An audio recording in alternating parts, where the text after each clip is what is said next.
All right.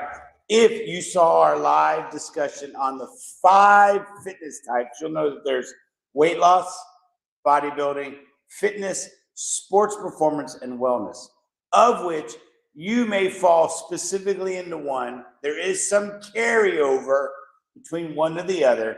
We're going to go a little bit more in depth on that right now. But first things first, if you are interested in becoming a fitness expert, in the comments, you'll see the website education.strongtogetheracademy.com/exam prep, which is our online course for becoming a fitness expert and or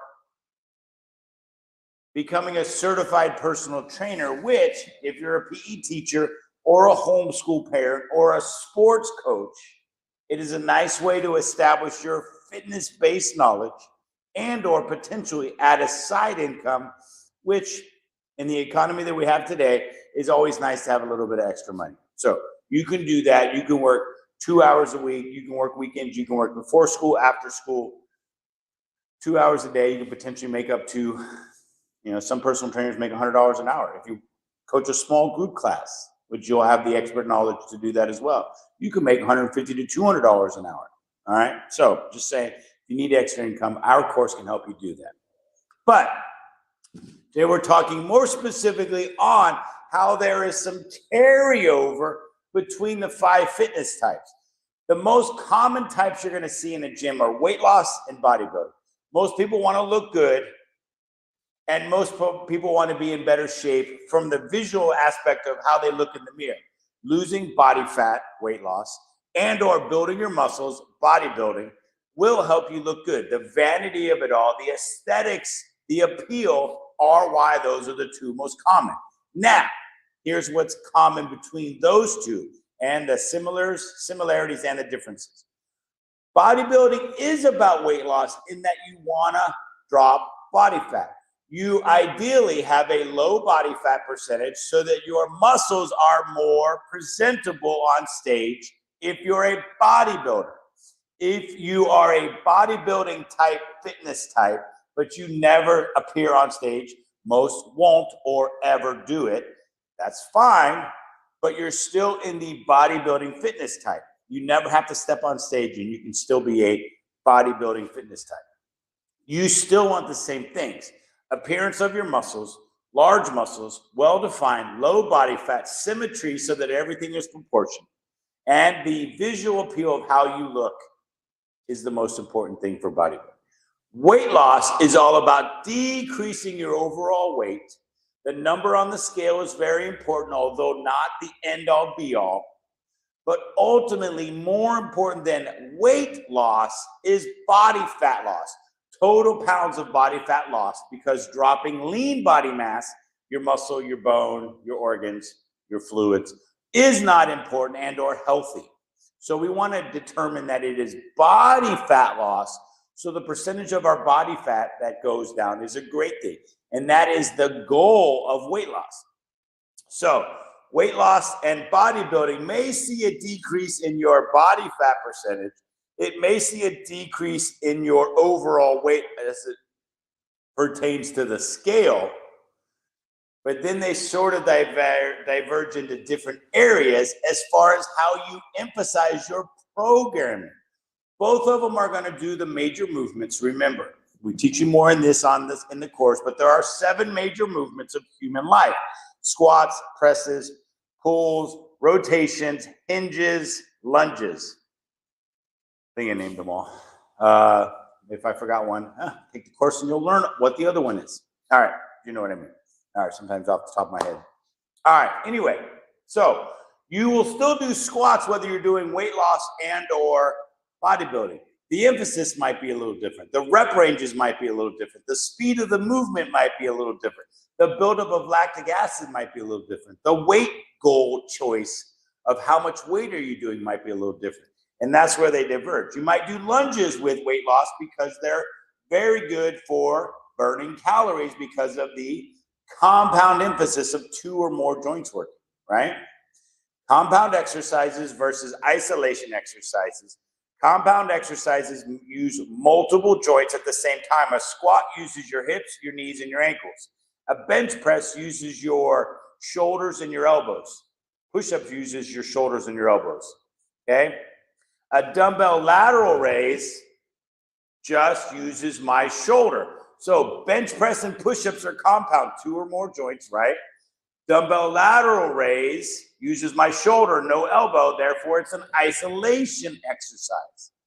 Very important to understand. Dumbbell lateral raises may be very beneficial to a bodybuilder who's trying to really work on the shoulder cap, aka the shoulder muscle, aka the deltoids, aka boulder shoulders, big broad shoulders, right? So they have that perspective of being wide in the shoulders, narrow at the waist. But an isolation exercise for a weight loss person might not be the best choice, because a dumbbell shoulder press works the shoulder and the elbow as far as getting a little bit of stabilization in the midsection, so that we have to be a little bit more active throughout our whole upper body and therefore potentially burn more calories. Weight loss is all about finding methods to burn more calories. Bodybuilding is about building the perspective and the symmetry of the muscle, which involves compound and isolation exercises, because some body parts need specific targeting. Weight loss is, how can I involve more of my body so that I burn more calories? The more calories I burn, the more likely I am to lose weight, which is the goal of your weight loss. The more calories I burn, the more I'm likely to be burning body fat. My heart rate will elevate, my breathing rate will elevate, and therefore I am burning off more calories, likely to come from stored body fat. Bodybuilding, how can I make this specific muscle grow, get bigger, and or look defined? Isolation. So bodybuilding is a combination of compound movements, starting the workout when you're fresh, finishing with isolation exercises so that you get that final little burn, and the last, muscle recruitment. Weight loss, get your heart rate elevated, keep it elevated, and how can I involve more of my body more often to burn more calories? Sort of simple, right? It is simple when you start to understand the goals and how those wheels keep turning.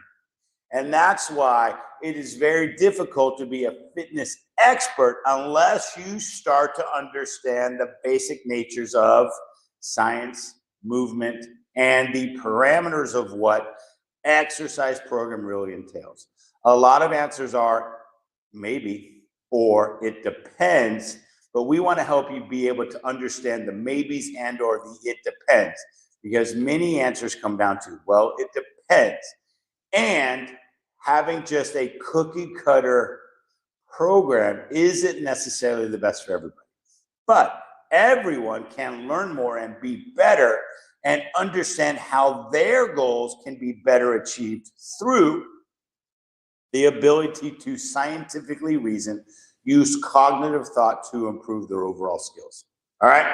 So today we discussed the 5 fitness types: weight loss, bodybuilding, fitness, sports performance, and wellness, of which we concentrated on weight loss and bodybuilding.